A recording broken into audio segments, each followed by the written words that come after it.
Hello, my people. Make una look, make una listen. No, I don't want to talk too much for this video. Looking at the issues of the election tribunal and perhaps looking at arbitration just to make sure that we have a stopgap before May 29. How do you look at it?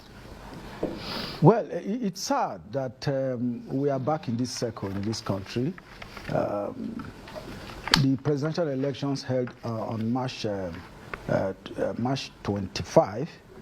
That is now we're in April. Today is 6th of April. That is about going to 3 weeks that we are done with the presidential elections.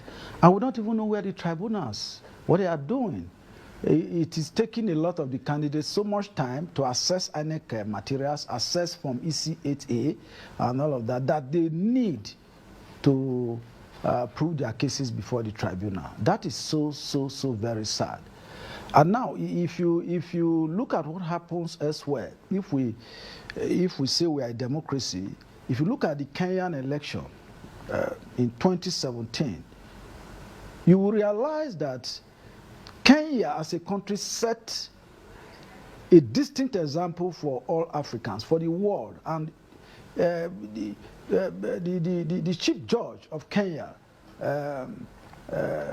David Maraga, I hope I remember his name, David Maraga, in 2017 gave a landmark judgment against a sitting president, Uhuru Kenyatta, gave a landmark judgment against him and invalidated the elections of the presidential election. And he did that within 2 weeks. Within 2 weeks. The elections in Kenya had on August 8th. And by September 1, the Chief Justice of Kenya, David Maraga, had given judgment, nullifying the election. Let me just quote what he said that made him to echo his name on the sands of history. Now, he said, I want to quote him very well. That was on September 1, on the day that he gave that landmark judgment. He said the Electoral Commission, which is the Kenyan Electoral Commission, that is in 2017, failed, neglected, or refused to conduct the presidential elections in a manner consistent with the dictates of the Constitution. That is the Kenyan Kenyan Constitution. The election was marred with violence after Mr. Odinga rejected the results, citing irregularities and illegalities. And consequently, Chief Justice Maraga nullified that election. So what is the lesson for Nigeria from there? We have heard there was so much promises made before the 2023 general elections. INEC on its part promised that the Beavers was a game changer and that they were going to deliver a credible election. Now that INEC has ostensibly failed in the presidential elections to upload results and deliver to the expectation of Nigerians, the whole battle has shifted to the courts. I will know that the courts in Nigeria, personally I have a lot of respect for many of the judges in Nigeria, but recently the cases, the pronouncements coming from, particularly from the Apex Court, the Supreme Court, has been very worrisome. You recall the case of the Imo State case where Hope Uzodinma, the current governor, was pronounced as the governor of Imo State when he even came forth in that election. So many Nigerians are worried that after they had gone to the polls, queued, that the Supreme Court, the ball is now in the court of the Supreme Court to deliver judgment. They are worried, citing those, remembering what happened in the Uzodinma case. And of course, even recently, the case of the Senate President, Ahmed Lawan, and the former Akwa Ibom State Governor, Godswill Akpabio, they didn't participate in the APC primaries in their states, that is the senatorial primaries in their states. But what happened? In the case of Lawan, he even participated in the presidential primaries.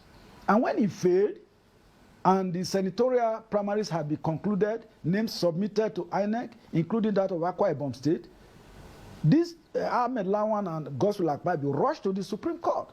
And what did the Supreme Court do? Curiously, to the amazement of everyone, which for me, with profound respect to justices of the Supreme Court, I personally feel that that is just a voodoo judgment. They restored Ahmed Lawan as the senator-elect the senatorial candidate of Yobe North Senatorial District, and then that of Akpabio too was restored.